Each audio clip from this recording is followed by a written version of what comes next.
I'm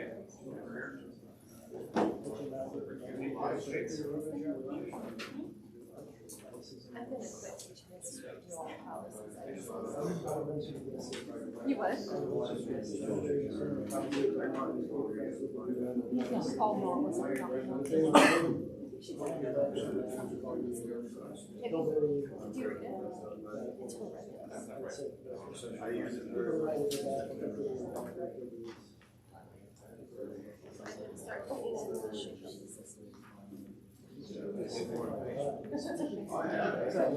it's simple by those things. How easy for that? I have no idea. Looks good.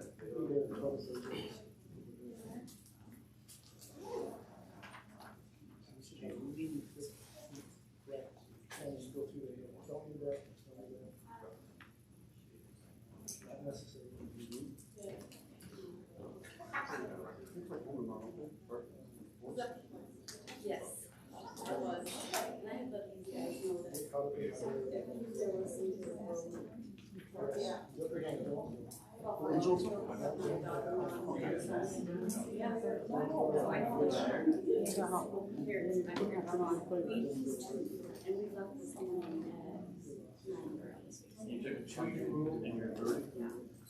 The first time around was about 30. Not only would Cully eventually. Thanks. I'm tired.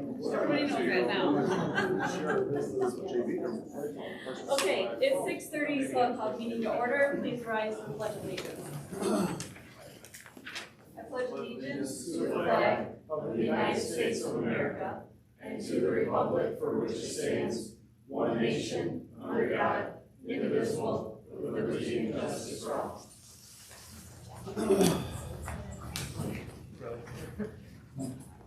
Welcome to the Union City Community School Board meeting. Our meeting agenda is available for you to follow. The expectation for our board meeting is to follow this agenda closely.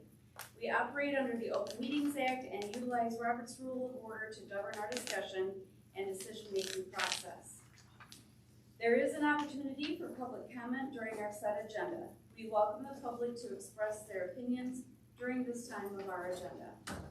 If there are any questions about the agenda or the board meeting process, please seek out one of the board members for clarification. Do we have any addition or deletion of items to the agenda?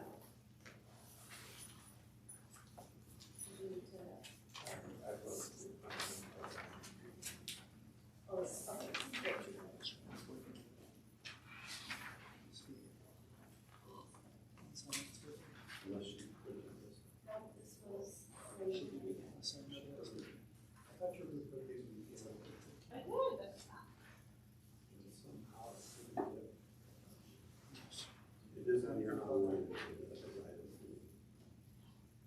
Not sure if your speaker is working. Not sure if that's working. It is on. It is. There's nothing coming out of the speaker. No. I'm not sure it'll pick it up for your audience either.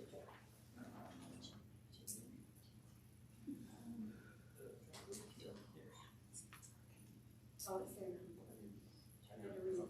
It's in here. I had to refresh it. I'm not sure why it didn't. I had to refresh it. So for those of you who don't have it on your agenda, it is on ours. And under action items, it's action item E. It's the hiring of a track coach. Yes, assistant coach.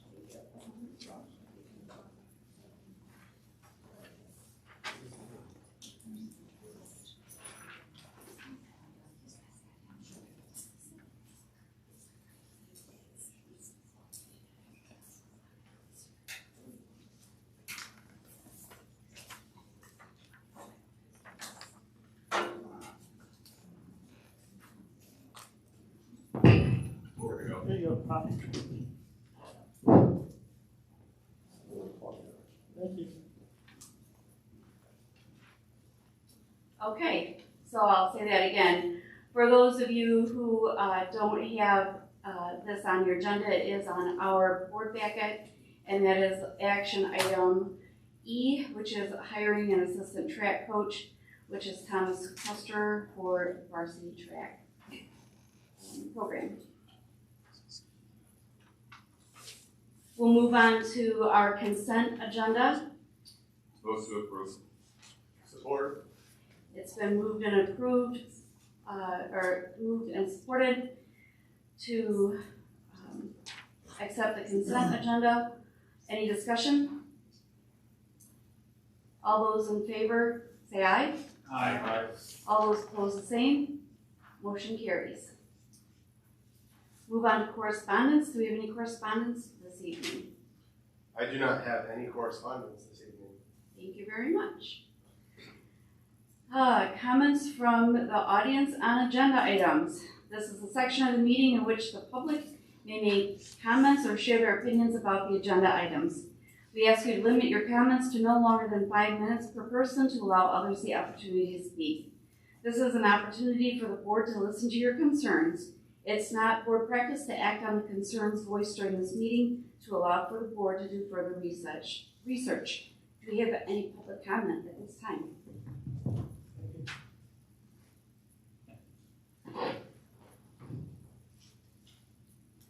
All right, take Midland, parents of 3 Union City students. My comments are directed at the two Neola policies that are being reviewed. There's one being voted on and another one being reviewed tonight. First one is 01673. Commented on it before. What appears to be an infringement on free speech gives the presiding officer of these meetings the right to shut anyone down for almost any reason that meets the criteria in their opinion. You can read lines out of books in libraries that can be described as obscene, and while somebody may disagree with that. It should be clear that it is a tyrannical policy and that will open a door that you can never close again. Public comment is sometimes things that none of us want to hear or even think about. We already have assault laws on the books here in the state of Michigan that allow us to get the police involved if we have any issues. We don't need more restrictive policies. We generally do not have an issue here at our public meetings. I would venture to say there's probably never been anybody threatened physically here at these meetings. If that were the case, we could simply call the police and enforce laws that we already have. This policy change is directed and aimed at perpetuating cancel culture and censorship. The people of Union City should be free to speak their mind, and it is protected by the First Amendment. Now, in regards to the policy we're reviewing tonight, it's a permanent mask policy that was adopted in October 2020. It was added to the Neola policies. It's my opinion that we need to amend that to say that in the absence of a federal, state, or county mandate, if the superintendent needs board approval to enact any type of mask mandate, no one person should have unfettered powers like this. We have had a similar grievance with our governor of Michigan during the last 2 years, operating the same way, without any checks and balances. I'm asking that you do your part in protecting freedom here in Union City. You each took an oath to do this job when you accepted your position here on this board to uphold the U.S. and Michigan Constitution. Thank you so much for serving, and thank you for your time. Thank you. Do you have any other public comment this evening? All right, moving on, we're going to move on to action item A, which is a middle school student long-term suspension. We will be going into closed session for this, and so I would entertain a motion to do so. I can make a motion to go into closed session to discuss the student long-term suspension. I would support that.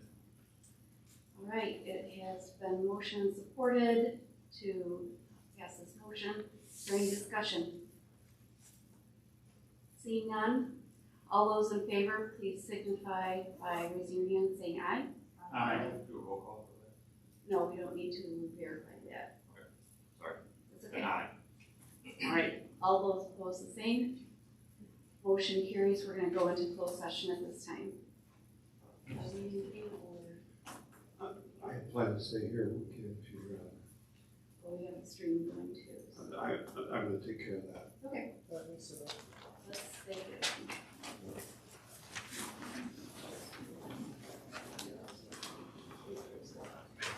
I can take care of this if you want.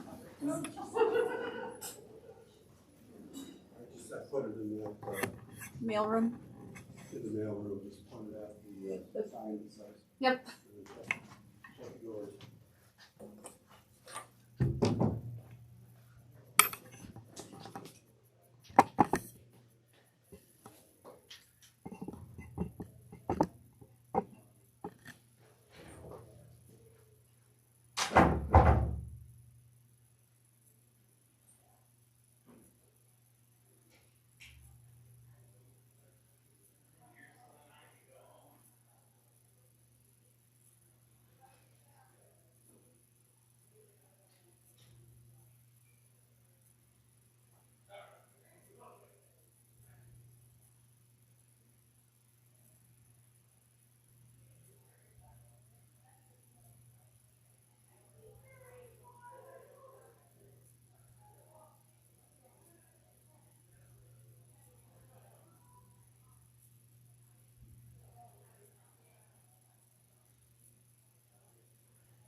I'd like to make a motion that we long-term suspend the student as recommended by the staff that work with them. Support. So moved and seconded, any discussion? Obviously, this took a long time. We had a lot of questions. This is a pretty potentially serious situation, and we want to make sure that we ask the right questions and we've done our due diligence. And I do want to say thank you to everyone who's been involved. I can't say what was said in closed session, but someone else on the board said thank you when they sat down to talk to us, because this is not easy and not fun, and I think we did a great job, and I think we're really trying to put the students' interest in lifelong situation in mind, and I think that we're doing a good job at it. So thank you to those who've been working with it. Anything else? Seeing none, all those in favor, please signify by saying aye. Aye. All those opposed, the same. Motion carries. Move on to financials. Board action is required to approve the financials for the month ending January 31st, 2022. Move to approve financials presented. Support. Any discussion? Seeing none, all those in favor, please signify by saying aye. Aye. All those opposed, the same. Motion carries. Action item number C, or letter C, Neola policy 0167.3. Board action is required to approve the updated policy 0167.3 as presented.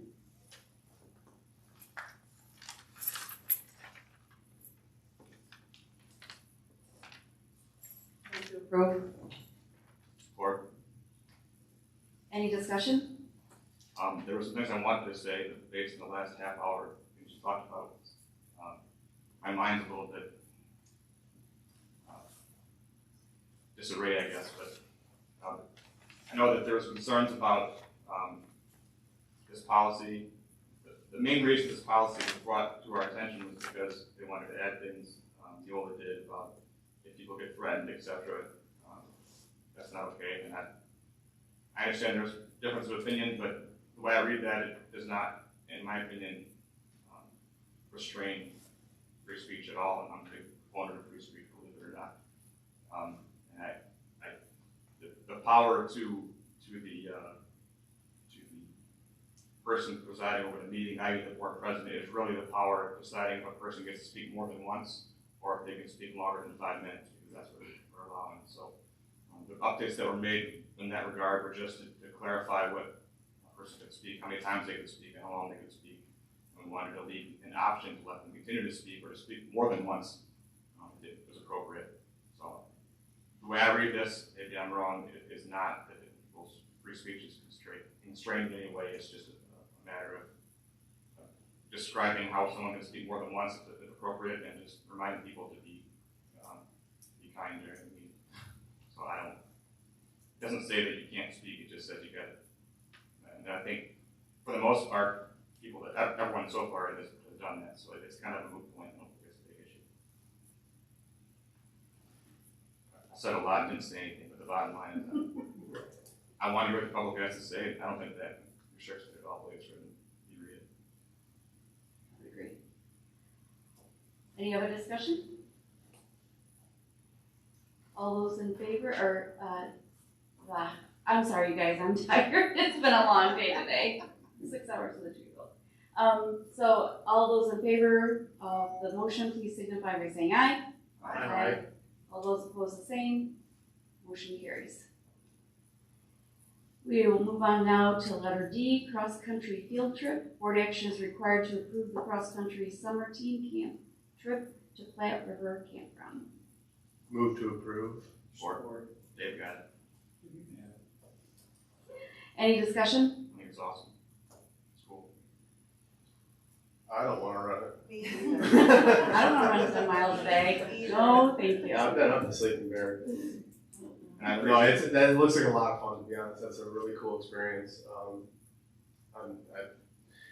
As all joking aside, I kind of went off the cross country, so they'll allow me just for the trip.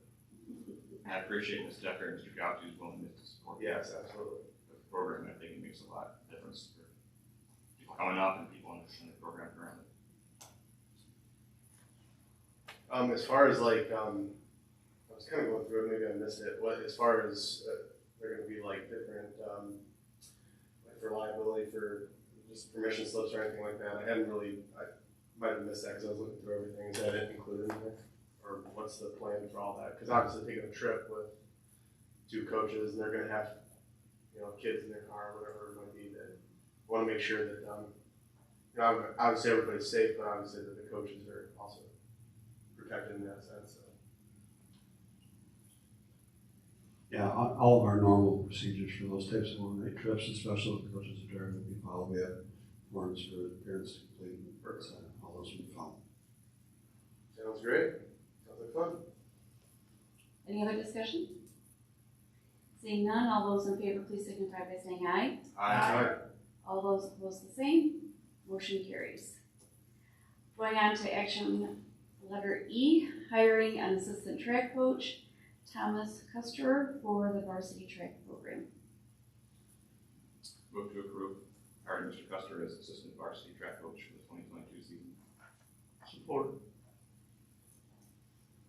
Any discussion? Hope he's good. Any other discussion?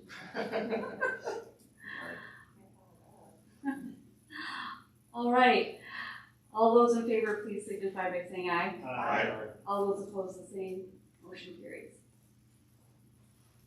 We'll move on now to our presentation, which is going to be Amber Case, high school principal, who will present on the Charter Academy after one semester. Good evening, thank you for this time. I did invite teacher Randy Widener to take the lead on this presentation tonight for a couple reasons. One, he's extremely enthusiastic and enjoys talking about his program. He's done great things so far this year, so I'd like for him to be able to share those with you. Also, in the last, I'd say 2 months, Randy spent a significant amount of time investigating other alternative programs from all over the state and even in other states, I believe, to kind of see where we compare to other programs like this program. And he can speak to it, his research and his time better than I can. So Randy is going to give this presentation. Let me just put it up for you. Yeah, when she brings that up, I just wanted to, start out by saying, yep, she's right. I'll keep this quick because I know I can talk a lot. Also, too, this has probably been the most rewarding work that I've done in my 17-year career as an educator. When you look at the statistics, we look at incarcerated people. 80% of people who are incarcerated are high school dropouts. And when you start really looking at the finances of something like this, you kind of have to put in the back of your mind that for in the state of Michigan, if somebody was to drop out, they most likely will cost their community between $250,000 and $270,000 in their lifetime through social services, compared to somebody who has a high school diploma.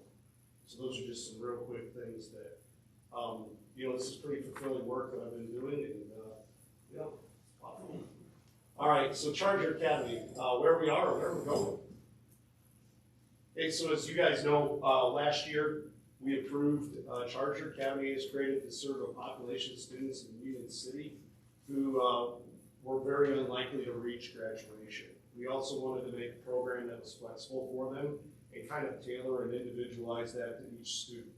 We really tried to do that. Our first semester, that's getting our feet underneath us and what that looks like. It took, between football and that, it took that first 6-7 weeks kind of like, okay, what are we looking at? But I now feel like we're getting traction in this and we're doing some really good things.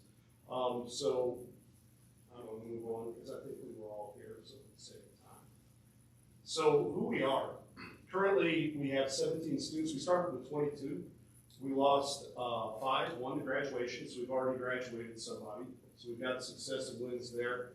I've got 3 transfers, and that's something that I've really worked on. One of them, I think she was really looking at dropping out, and Amber spent time, and I spent time.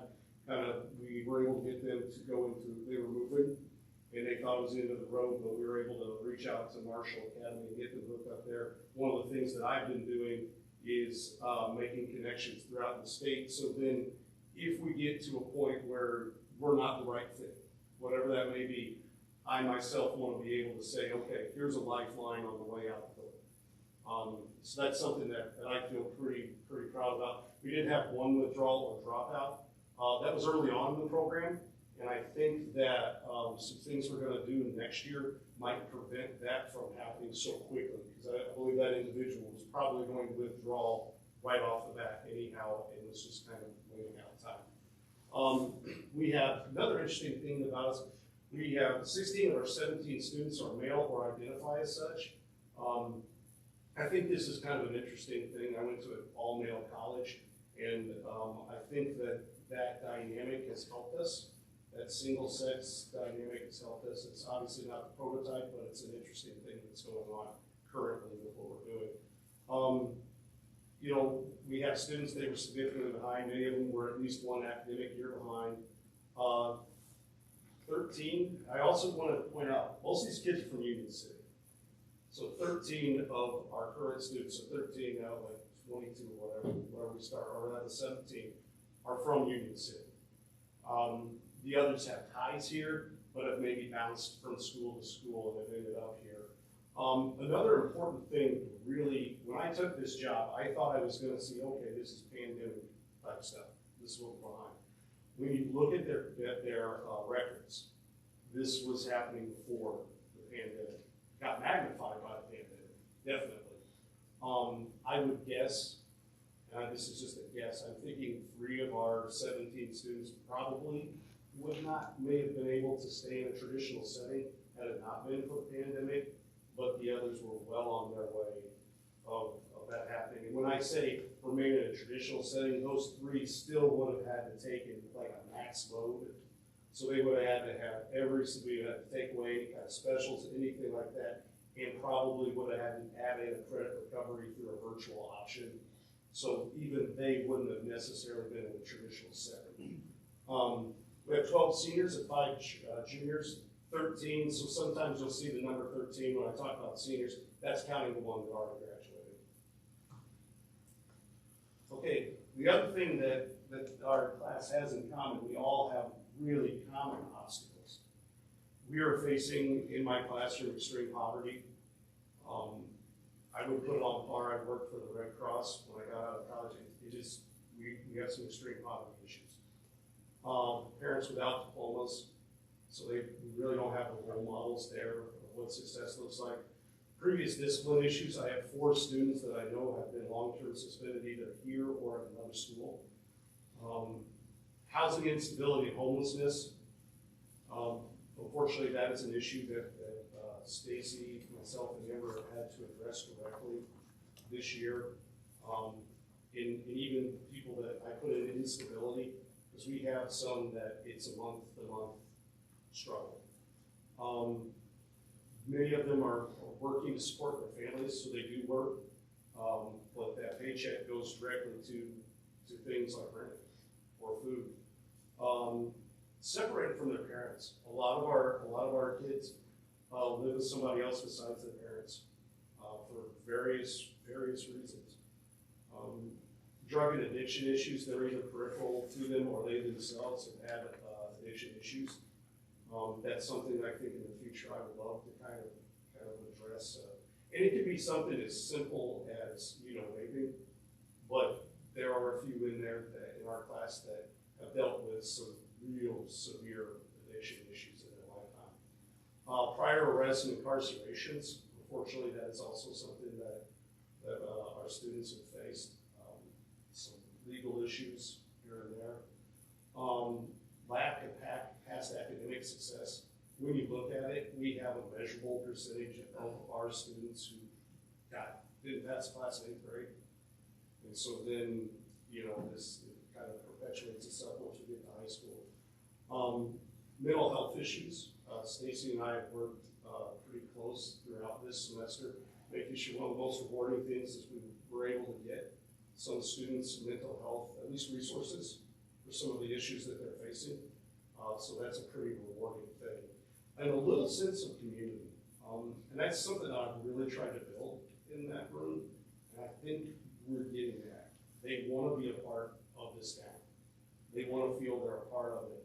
But a lot of times, because of the other previous issues, especially the homelessness issue, or they're somewhat transient, they don't have a place, or they don't feel it. So that's something that we really try to work on a lot. So what our kind of weekly schedule looks like, it looks like a typical classroom a lot of times. We work from in chunks. We'll do academic work, and I'll go over the next slide kind of what we do in this time. But Monday, Wednesdays, and Fridays, they're full days. Due to planning time, contract issues, we go half day Tuesday and Thursday, but that to me, and I'll go over this, that schedule is really powerful. We've done a lot of great work in that half day setting. I'm trying to figure out a way around it where we can keep them in the classroom and do some things. So I think Amber and I might revisit this again on what this schedule looks like. But that half day has been very powerful in some of our reaching out to students and doing some great work. So typical day, Mondays and Wednesdays, the class will come in and we just kind of discuss class progress, review our schedule for the upcoming week, and talk about their obstacles. A lot of times that's decompression time. Tomorrow I have 2 issues that I've already known have come up over the weekend that I'll be addressing, and probably Stacy will jump in and we'll address some of these obstacles that they've run into, because ultimately we want to win, and winning is getting a diploma. So we got to get rid of these obstacles. We also have data portfolios. This is something that I want to grow in the future. It's just progress monitoring, having students write down their own progress, keep track of that, keep track of their own schedule, just kind of the data end of it. It's something I started halfway through, and I kicked myself because I knew better and I should have done it right off the bat, because I think it's a powerful tool. We just have to really get it ingrained into this is our routine. That's one of the things we do. We also, usually on Monday, Wednesdays, and Fridays, that time where students will either meet with RISC or another agency that they might be working with outside of school. Then we work, Graduation Alliance is our virtual option. They log in, they can work at their own pace. It's a neat program. They do a lot of neat things with that. And then what I'll do is I then go through attendance on that day. I do a lot of contacting parents, talk about absences, academic progress. Then what I'll do is a lot of times I go over transcripts. Because we'll crank out, I may have a student finish a class just middle of the week. So then I have to contact Graduation Alliance, make sure that we've got everything on their end done right, and then that gets sent over to Stacy who finalizes it. But a lot of times we have to, we double check to make sure Graduation Alliance is on top of that, because they have a lot of people they work with, and so sometimes you have to advocate. Then I spend a lot of time in this case, and Mrs. Gertler, I will meet with them throughout the day. I'm probably in constant contact with them a lot. It's a really good team to work with. Tuesdays and Thursdays, so our students will come in. We're going to continue to work on their classes, but this is also a time where I do home visits. A lot of times, issues that pop up on Monday will get addressed on the phone immediately, but then I'll go out and make a home visit, and I think it builds that sense of community for our population. A lot of our kids like the small town feel, and having your teacher come out and show that they care, that's a powerful thing. I also will make home visits to track down students. Unfortunately, based off of their past academics, things like that, sometimes we'll have a student decide, oh, maybe I'll just take the next 3-4 days off, no one will miss me. So I do a lot of that type of work. Go to house, or know where somebody's staying, things like that. So I'll drive around the county and find them. Then I spend a lot of time, this past semester, I started just introducing myself. Believe it or not, these kids love drinking tea. And we have a teapot. And so we had to get tea mugs because one of our students is building us a rack so we can all have tea and do our classwork. So I do things like I went to the Methodist consignment store and hey, I introduced myself and kind of put out there, this is what our program is. I try to stop people in town anytime I can introduce and say, hey, this is Charger Academy, and this is what we're doing. In large part, I do that because in the future, I want to expand. We'll get into kind of the job element of this, and the more connections we can make throughout the community and say, hey, this is what we're doing, the better off it is. I also think it's a great thing for Union City to say, hey, this is really positive that's going on, and I think it's powerful coming from somebody directly as opposed to reading about it, things like that. I also spend a lot of time this past semester contacting people throughout, pretty much all over, about what we're doing here and what that looks like. And I'll get into that a little bit later. We also, our schedule's pretty flexible, and I do that for, I'm really blessed on that. Amber's been, the schedule we have is really great for what we're doing. We have a lot of class celebrations, something that's positive that's happened. Hey, if, like, for example, we're about ready to hit 80 classes completed. And so we're gonna have a taco party. And, I had some students that live by themselves with some other 18, 19-year-olds. And so we had Christmas and Thanksgiving. And that was a pretty meaningful thing for them. And at first I thought, but no, it was a big deal to them. We are gonna have guest speakers too. Next Monday, Southwest Michigan Bank is going to come in and talk to us about savings accounts, checking accounts. One of the biggest issues that we have, my students face, they don't have savings and checking accounts, but they work. So several of them are being paid in debit cards that then their employer is getting some of that percentage off of. So we're going to talk about the value of the checking and savings account. We also did time with Christmas boxes. That was really, really cool because we work with the National Honor Society, and my kids came in and they just kind of like, well, I never thought I'd get that. And it's like, yeah, you want to be a part of something. And they kind of made their own role. They were in charge of the stage area, and they did a great job. We also have flexible times so we can be part of the school community. We go to the homecoming events, snowcoming events. They decided they didn't want to necessarily take part directly in them. I think they didn't want to really draw attention to themselves. However, that is an option for them in the future because Amber has spoken to them many, many times. She wants them to feel that they're a part of this community because they are. We also did Community Unlimited, and we did, these are pictures of, they put down the tire mulch, so we helped out with that project. We did that one day, and then we had a barbecue one day that they thought that was really cool. I think that's Thanksgiving that we did that for. So that was a neat incentive for the towards.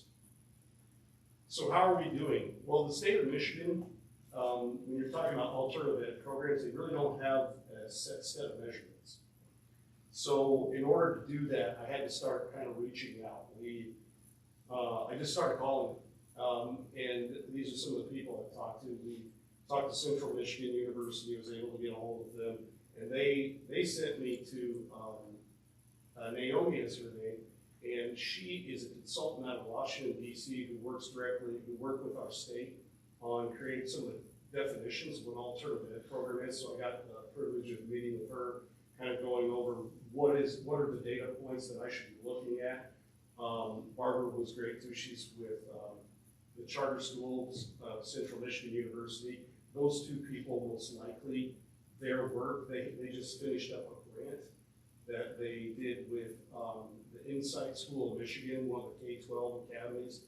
They were a pilot program, and so if there is to be kind of any standards written by the state, it'll be, I would think, steered very heavily by the work of those two women. So that was a pretty cool thing, give me an idea of what we're doing, because I want to do things the Union City way, but I also want to make sure that we're kind of a flagship if we get to that point. So that's been a neat thing. I also spoke with Earlham College. It's a liberal arts school out of Indiana. They helped set up another alternative ed program that I'm going to reach out to after this meeting. And then also Patrick is helping me to, I talk to Patrick a lot on kind of our vision and things like that. And he's gonna help set up a meeting with the state so we can really do that. So any questions you may have, please let us know, because we'll just bounce those right to the people who make the decisions. So. Okay, so when we came down to it, a lot of schools use NWEA test scores or Lexile number reading scores. That doesn't quite fit us. And after talking to all these consultants, it wouldn't make sense because we're really a credit recovery program. That's what we're doing here. So in order to do this kind of measure, when you know the board says, hey, what are we doing? Okay, I'm going to look at attendance, academic progress, employment, and behavior numbers. In the future, some of these might change depending on how we tweak the program, but right now, this is what everybody kind of said. This is probably where you need to look. So, academic progress. This week, I think we're at 78. Tomorrow I'll have 80 classes done. We would have had it done by Friday, but snow days, things like that. So we'll have those done. This gives us an average class of 4.7. So our average student, if you average it all out, has 4.7 classes done at this point. Some of my students are way ahead of that, you know, obviously an average. But to put this more in perspective, is that I took and I looked at the past years and past semesters of what they've been able to do. So when you look at that in credit terms, so a class is a half credit. When you look at that, I've got 2.35 as our average for credits, compared to the other average that this same cohort did was 1.3 in a traditional setting. So we are showing growth in that area. I think for a lot of reasons, but that was a nice number to see. Some more indicators on that. We've already had one individual graduate. We were super excited about that. 5 students have either doubled their credits or earned enough credits to advance into, and I put advance kind of quotations in the next grade. One of the things, I met with Stacy and I was able to come up with kind of a rough estimate of where they were in a traditional setting when they came in. And then if we took these same credits and then put it into the formula in a traditional setting, would that advance them to the next grade? So that's what that number shows. We expect, and once again, given our clientele, this number not written in stone. Because if I've learned anything from this group, is things can change on a dime. 8 of our 13 students that are eligible to graduate, I think, are really good for it. Now, I had originally aimed for, you know, always aim high. I mean, we're going to continue to aim high. So when I looked at this, though, Patrick was able to pull up the state average of an alternative ed program. An alternative ed program typically only has a 50% graduation rate based off of where people come in. We're sitting at a 66% rate. So I'm very hopeful that that stands. Then we've got, where are we at? Our current dropout rate is 11.7. I would expect it's going to hold there. I think anybody who's going to move on has by now. We may, you know, who knows?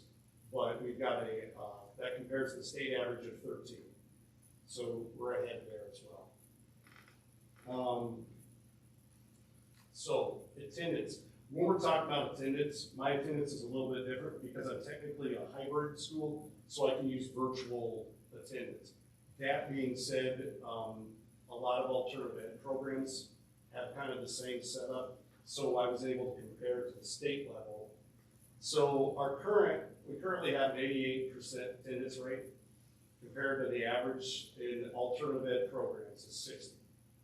I think in large part because of our size, we're able to keep that, and we do a lot of, I will show up at your house kind of stuff. And also the rules of how we count attendance definitely help us as well. So when you adjust that for quarantines though, we're at a 90.6. Because early on we had a small issue in the class, and you know we had to shut down for a little bit, so that impacted us as well. 14 of the original 22, we do them individually. They're sitting at a 94% attendance rate or higher. Our students like coming here. They really do like it. For a lot of them, it's their support network. 19 of our original 22 students have exceeded the state average of attendance. So attendance, I feel, it can always be better. And of course, we do have individuals that I lose sleep over. But a lot of them, when you look at statistically, we're doing okay. Behavioral impact. This was kind of an interesting and fun one to do. So our school district in the past few years has undergone some changes in behavior. So what I did was I went through all of our write-ups for the past, 4 years, or the high school career, and I tried as best I could to adjust their overall number of write-ups for our changes. For example, we used to have a lunch bunch in here. So if you didn't show up to lunch bunch, you got detention. Well, I threw that out when I did these kind of numbers because that wouldn't apply to our overall numbers. So a little bit of this is somewhat subjective because I'm going through, but we wouldn't count that today. That being said, our senior class is averaging less than 1 referral per student. This compares to 2 over past semesters. And really, it's been 3 to 4 individuals who have impacted any behavior issues. And they're, a lot of times, just to be very frank and honest, it's one of the greatest things is, I think about half of them have turned themselves in. I can remember one in particular was, I have this, I know you're going to find it, because we stay on top of that. Junior class, we're doing a lot better there. So the average was 1.5. For past semesters, we're down to 1.6. Once again, small sample size. One person can sway it one way or the other. So take that number for what it's worth. The other thing we do, 6 students who have received multiple referrals in the past have currently no referrals.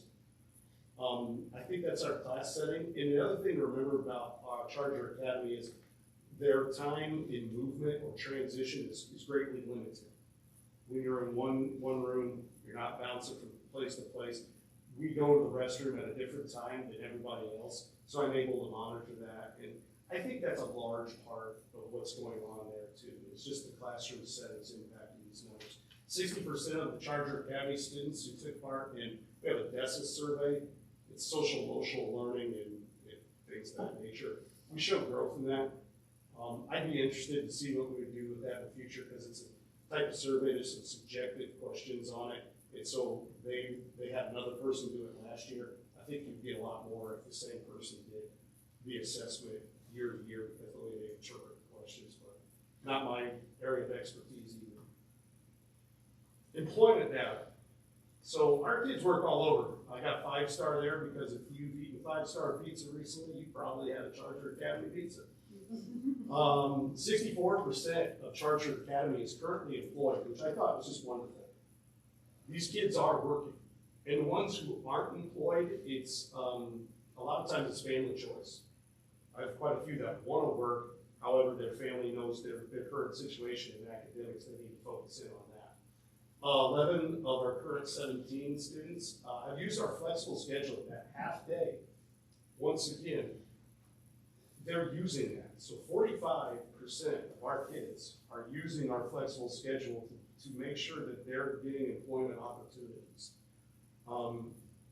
That was kind of neat, and I think that could rise a little bit. Some of what we have going on is our current employers aren't really sure what our setup is. And I think that falls on me is that next year go out and communicate clearly to employers that yes, they in fact can come to school, they can come to work during these hours. So this is just another one I thought maybe the board would like to know. 81% of our kids work in the food and service industry. It's kind of a blessing and curse because they're paying so well. It is hard to motivate some of our students to stay in. When you can make as much money as you can make right now out there, our job market is a blessing and curse for our high school kids. So that's something that I want to tackle in the future and also give them more opportunity than food service. That there's more out there than that. This is Jacob, and Jacob said I could talk about it, so I feel pretty good. But just to kind of put all the statistics into an actual person, you go down to True Value, you see Jacob, and he was a person that I could not motivate. And I don't like not being able to motivate people. And I could not get him nice about it, he just wasn't doing anything. So one of the things that this program, during our flexible time or halftime, I would go out to his work and meet with his employers, and we just started talking. And what's happened is the community's kind of rallied behind him. Also, too, with new ownership of merchants, he's now seeing that he might be getting some opportunity to move into other stores that they own to possibly be a manager. Would be something that could. And as soon as those conversations happened, all of a sudden, this young man started to crank out credits. He's a senior. He was not, mathematically, he wasn't going to graduate this year even with our program. But he does count in those senior numbers. Fingers crossed, I think this might be maybe a success story based off of the power of a job. He sees some value in it. He does a great job when he's there. Please go and support True Value. Because they do a great job, and they take ownership of it. So it's a really good story. So in the future, kind of 3 areas I'm going to look at. The selection process. Part of, I think, some of our dropout numbers, I don't know if some of the people currently in the program would have selected to be in there. If you went through an actual interview process, we've talked about putting together a committee of people, sit down, why you want to be in charge of Academy, and really kind of put, like, this is the standard out there. This year, we were kind of like, hey, let's open up Charger Academy, boom, doors open. Now we've created a culture, and now it's, okay, this is the bar, this is the standard, this is where we're going to meet. That same committee then, probably every 7 weeks or so, will meet and say, okay, you met your goals. And if you haven't met your goals, maybe this isn't the place for you. And those are some, unfortunately, for how much rewarding opportunities I have with my job currently, those are some icky conversations. And so those icky conversations probably will happen in that. But they need to. So our selection process, progress monitoring. Currently we use Graduation Alliance. Patrick and I have talked about it, really looking into that, make sure our dollars being spent wisely. There's plenty of programs out there, and can we get something that maybe collects data a little bit better? Right now, my interpretation of it, in talking to other people, the list of people that I've talked to, a lot of the data they collect is more for in-house for them, whereas I'd like to see some other things, but I can't. I really like Graduation Alliance, that being said. But one of the things we're going to look at is how can we make sure that they're doing things a little better, and how can we quickly assess where they're at, because there's some features that I wish were on our platform that currently aren't there. Also, too, job training. This year, coming in because of the pandemic, Charger Academy is really geared towards credit recovery. Yes, we're doing things with employment, and we're seeing some growth there. But I think in the future, we'd like to see people come in to where we're not having to do such drastic credit recovery. Because I've got students that, for a year and a half, there's no credit. So hopefully we can shift that a little bit more into job training and more of what the true vision of this was, and I think that's where we're headed. I just kind of wanted to close right now with some of the, I couldn't convince anybody. I had a few on the fence. They thought they might come to talk to you. But these are some quotes, and of course Jacob's up there. It's something he can achieve. Garrett Clausen, he's kind of our leader within this group. It's kind of cool to watch this happen. But I think one of the misconceptions that people can get about my students is that they really don't care, or they don't recognize, or don't take any accountability or self-ownership of where they're at. That is definitely not the case. He says it gives me opportunity to fix things in my life I've messed up. And I think that's kind of something that's important for people to remember. These are students that realize, that was on me. I chose not to do whatever, even though I've got these obstacles. And we spent about 2 weeks when we first came in. We spent 2 weeks that even though you have obstacles, that's no excuse. You have to overcome them. That's life. And so I've been really proud of him. And then Noah, this provides me a place where I can talk with others about issues I'm facing. In many ways, it's like a small family to me. That Monday mornings, that's what we do, debrief. And, I've been to know where Noah lives, I check on him all the time. And that's really what we're trying to do, is build a small little unit so we can get some wins and graduate. So, if you have any questions, I'd be glad to answer them. I just want to say that I'm proud of you, what you're doing, and something UNC has needed for a long time, and your care and concern for other students is obvious. And what you're doing is tremendous work. I'm very proud of the fact that we approved you.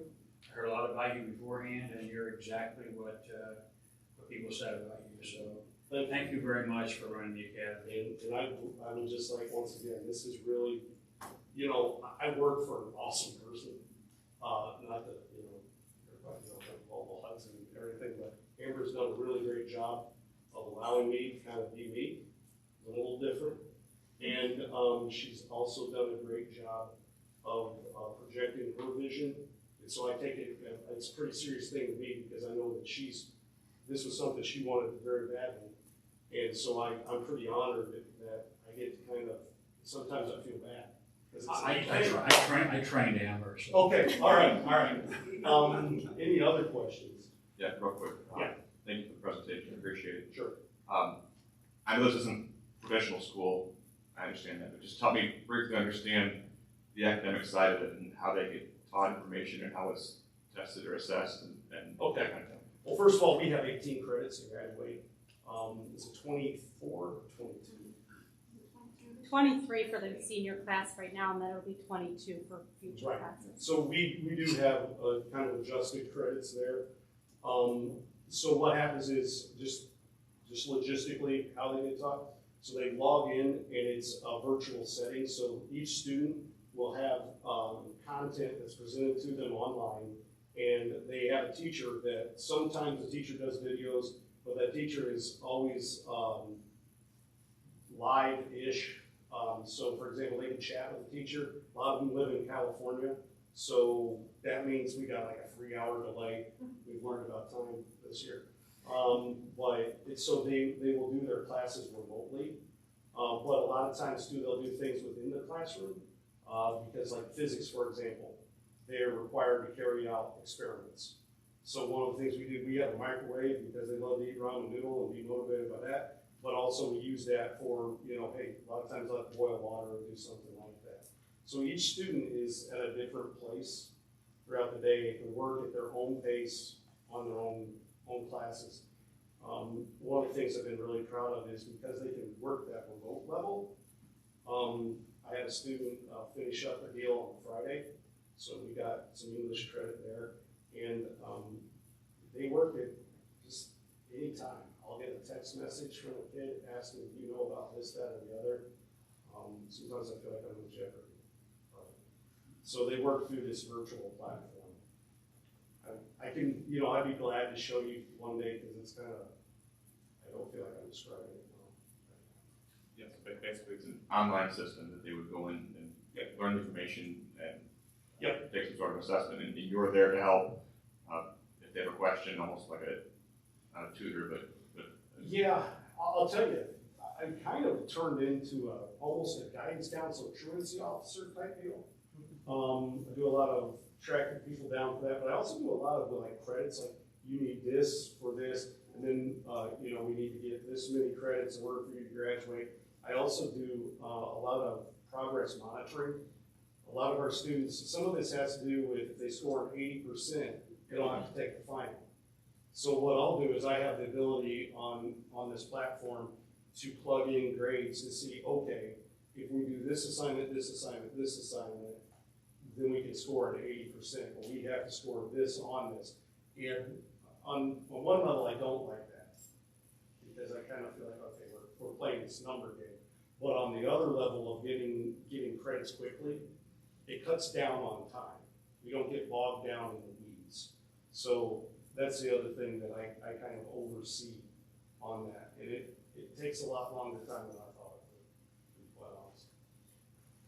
Well, it's really exciting to hear about everyone's progress, both in their personal areas of growth and also their academic areas of growth. So it's very exciting. Thank you very much. Thank you. All right. We're going to move on now to discussion items, and the first one is District Section 98B Goals Reports. Each of the reports that from each of the buildings is in your packet. If you have, hopefully you've had a chance to look at those. If you have any questions about any of those, I'm sure the three principals will be happy. They all look bright and cheery, ready to answer your questions.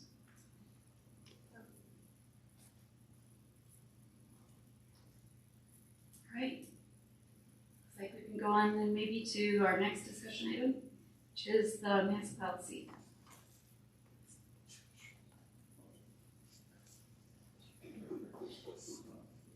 I guess I'll talk, because I don't want to talk about it.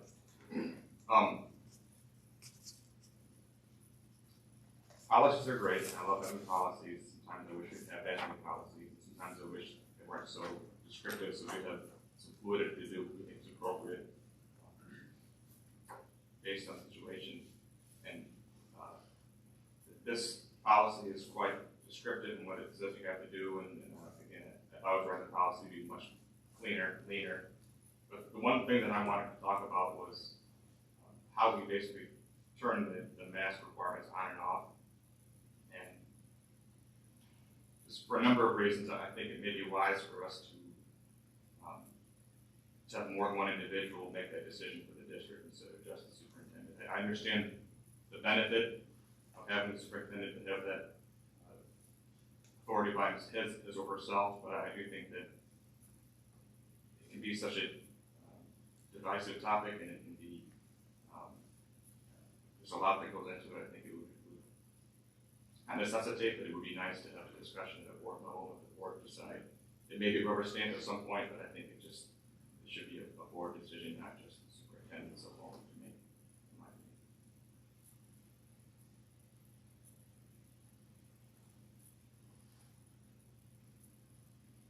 I guess the only thing I thought about when I was looking over this is the fact that I just personally, I guess, don't feel qualified to make decisions like that. Like, I guess most of the time it's like, I'm trained as a teacher by my education. Don't really have the background knowledge of that I feel would be appropriate to be able to sit down and really make a decision at a board level.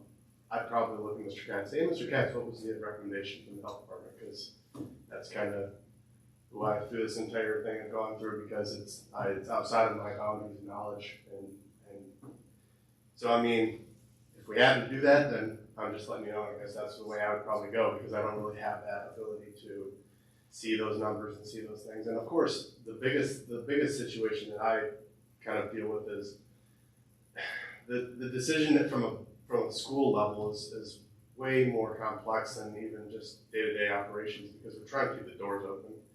And, so I think it's like that balance of like, what can we do to make sure that we don't have an issue with too many kids being out, too many staff members being out. So it's kind of one of those situations as well. So I don't know. I mean, I guess I don't feel that I would necessarily have to be a part of this decision, but if I did, I would probably just be looking at what's the recommendation from the health department level, or just because I wouldn't know where else to look. So for me, anyways, that's kind of where I stand. It is very wordy, and the nice thing about this is it hasn't affected us. So since we pretty much adopted it, I mean, at least this whole school year, we haven't had much of an issue except for him having to make adjustments here and there.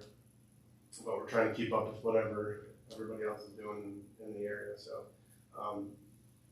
I guess if we went backwards and it became an issue again, where we'd have to, talk about putting masks on everybody again, then maybe this particular policy would be an issue. But right now, I just don't. I mean, October of 2020, hard to even remember back that far. So it's kind of, at the time, I think our intentions were good. But I guess that's my 2 cents. Is I don't feel that I'm necessarily fully qualified to make decisions on that, other than just me saying, okay, what's the recommendation from a health department level, and what are other school districts doing? Can we align with that? That's pretty much it.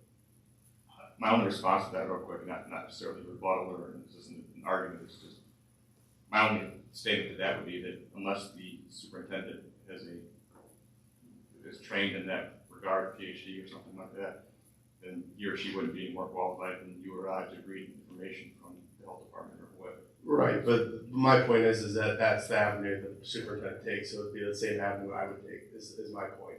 Like, I'm not qualified to say, well, I have all this knowledge of, science and all this. So you're saying you're not more qualified than the superintendent? Correct, that's what, I guess is my point. I would be going the same avenue as the superintendent making the decision, is my point. I would ditto what you said, except that I would find it very difficult to sit around with 7 board members and argue about the mask policy and who wears masks, who doesn't, how it's done. Chris is in touch with the health department. He gives us information all the time, and he is the superintendent. And it sort of narrows the decision-making into the leader that we've selected. If we disagree with that, we can certainly express our opinions at the board member, but on an everyday basis, I would turn it over to our superintendent and vote that way.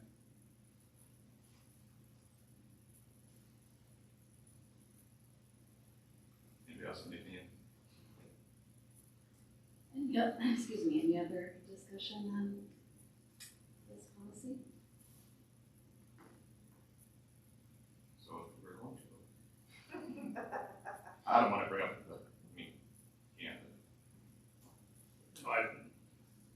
my memory serves me correctly, this was put in place in the beginning because there was a lot of unknowns. And I believe at one point in time, we brought the continuation of our mask policy to the board. The board voted to continue following recommendations. So I mean, I think that with the way that it was handled previously, I agree with that. Superintendent made the decision. We as a board voted, and that was that. So I'm not against the policy. We as the board voted on what? On the policy itself? No, to lift masks, Okay. not follow the recommendation. Okay. And at that time, I believe there was 2 of us that voted not to follow it. So the process was followed as far as the process that you're recommending. Not to a T, but the superintendent made the decision following the guidance from the health department, and then we had the choice to not continue that recommendation. And I don't want to say we won or lost, but the board made the decision to continue following those recommendations. So I'm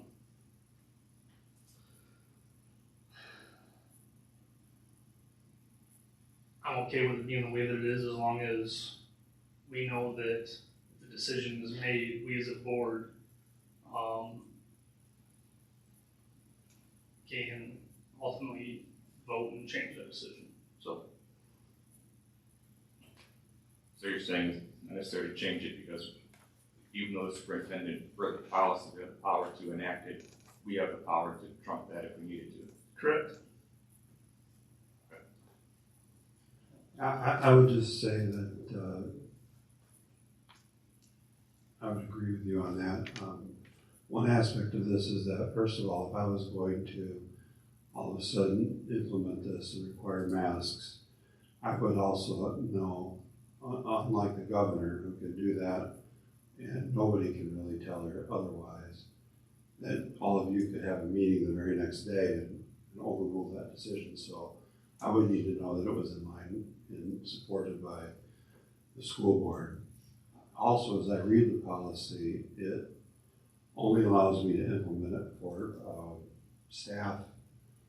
I believe it says employees school staff, volunteers, and visitors, including vendors. When it gets below, it says, in addition, the board may require that students shall wear a face mask. So I'm not allowed to, as the way I read this, to mandate any masks for students. The board would have to vote on that. So this would allow me to follow state law if we were ordered to implement it for employees. I certainly understand, and you know, maybe I would mind having that decision taken off my back at some point, that all of you have to do this. I think it's this way because it is more of an administrative decision, and it's more expedient when things change to be able to act on this. And I do know that all of you could override it at any time, whatever decision I might make, either way, whether to not implement or to implement. The only thing I will say is you do need some sort of a policy, because the purpose of the policy doesn't mean that we can just, go off and implement masks whenever we want. But there are guidelines and rules that I have to follow in doing so. There are steps and procedures, certain things I can and cannot do. If you remove a policy like this, as a superintendent, when I'm making decisions, if there's a board policy that addresses it, I must follow board policy. If there's no board policy, it's just up to me to do whatever I want, or whatever I feel is right. So you do need a policy that expresses the wishes of the board should a situation arise. If it's your wish that any time a mask requirement comes up, it should go to the board, then you change the policy.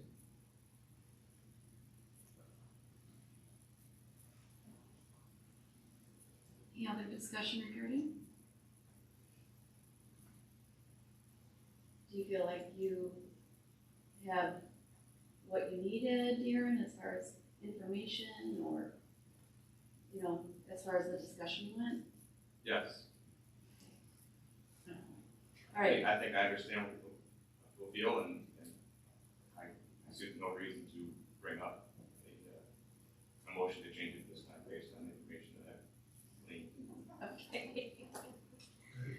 All right.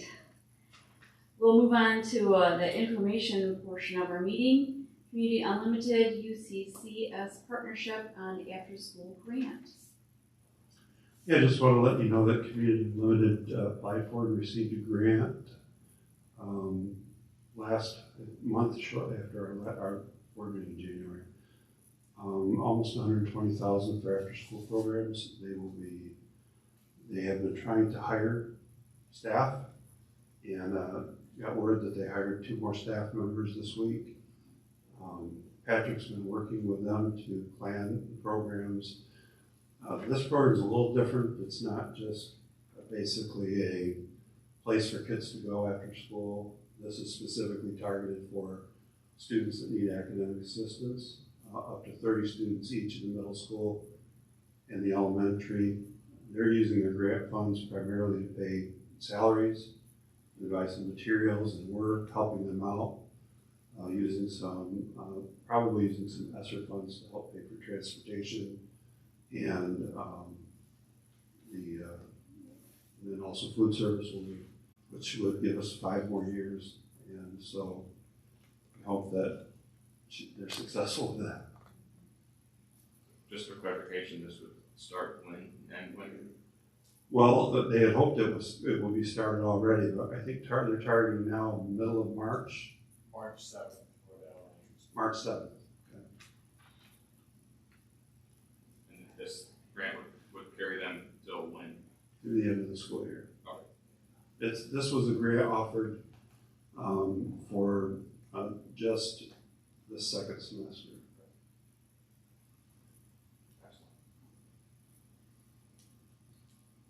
All right, we'll move on now to our second public comment section of the meeting. This is the section of the meeting in which the public may make comments or share their opinions about Union City Community Schools.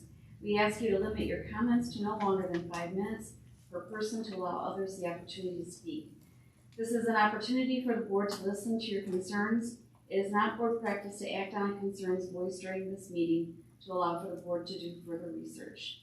we have any public comments for this section? Seeing none, we can continue on to board roundtable. Does anyone have anything for board roundtable? Well, I actually wanted to say a couple things during right after the Charger Academy. I didn't really get a chance to, but I really wanted to thank the team. Mr. Widener was really kind of explaining how many people are involved in the entire process of trying to get this to be a well-oiled machine. And obviously there's a bunch of different names, moving parts, so I just wanted to give a shout out to those people as well. And maybe you can answer this afterward too, Mr. Widener, but I was, one of the questions was more talking about the outreach of this program. A lot of them were Union City based, and you said you're networking around. Is there any plan of potentially making more networks to local school districts that don't have something like this? To quickly answer, I think that's something that we would have to, not only our small team, but a larger team. How do you target that? How do you market that? That's kind of beyond my knowledge base right now, but it's something, it is in the back of my head. I think that would be the logical next step as once this is in place.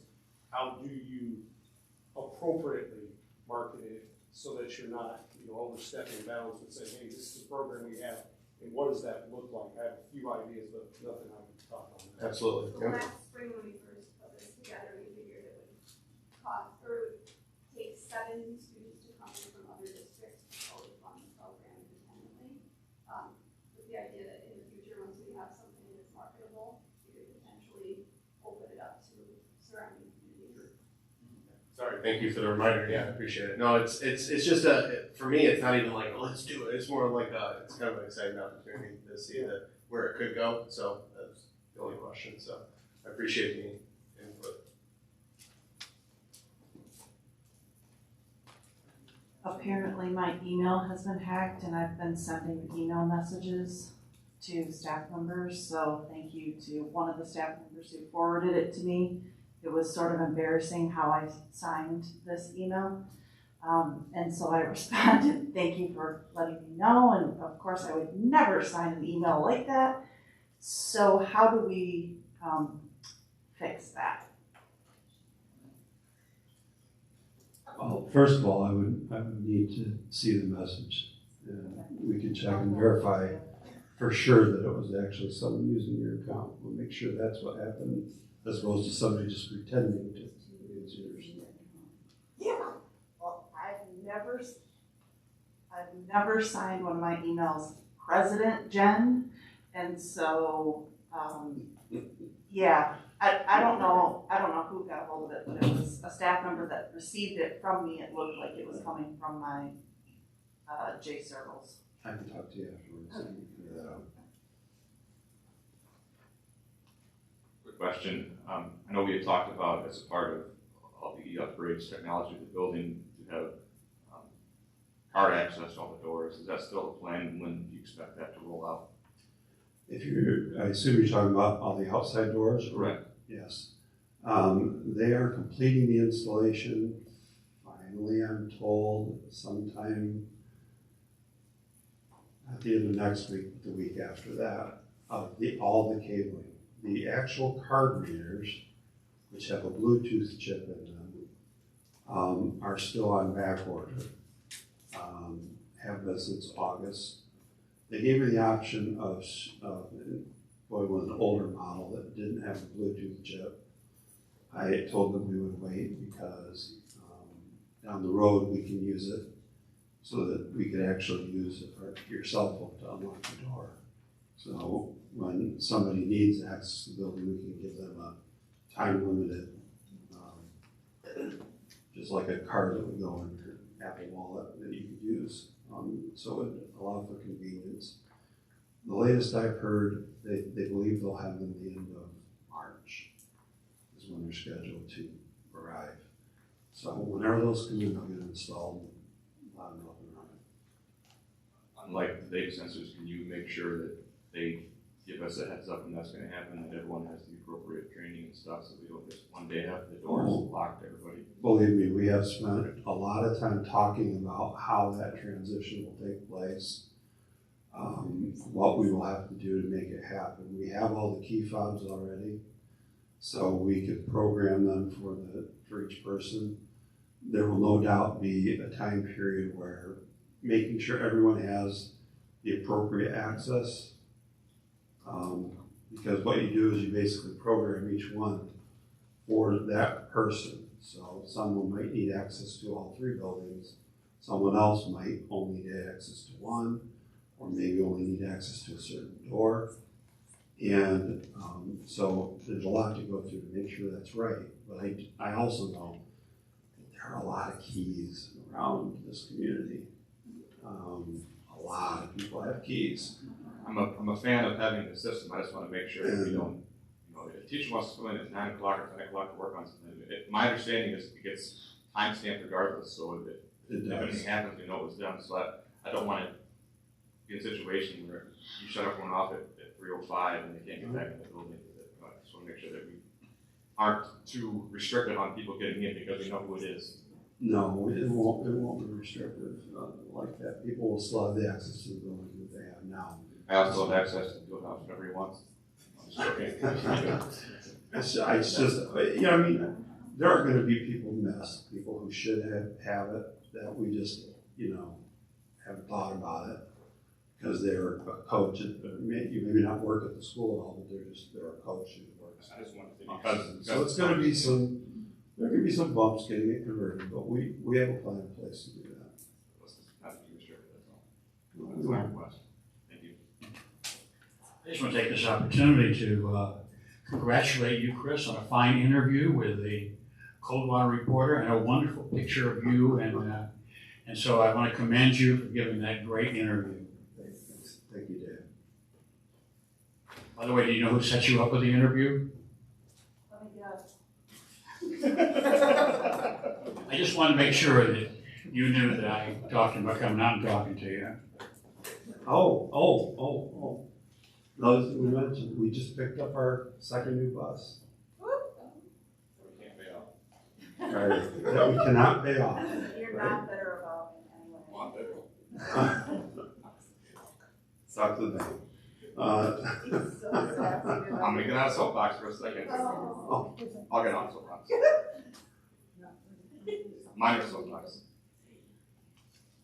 Money is great, but sometimes it's going to run out, so we just got to be careful. As a country, as a people, as a so that's all. And we are going to have a picture in, and we'll try to get it in the paper if they'll take it. I had a picture of the buses in front of the elementary school playground.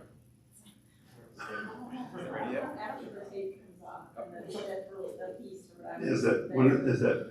No, still not there. It's just looking there, looking really fun to play on. I was just gonna make a motion to adjourn.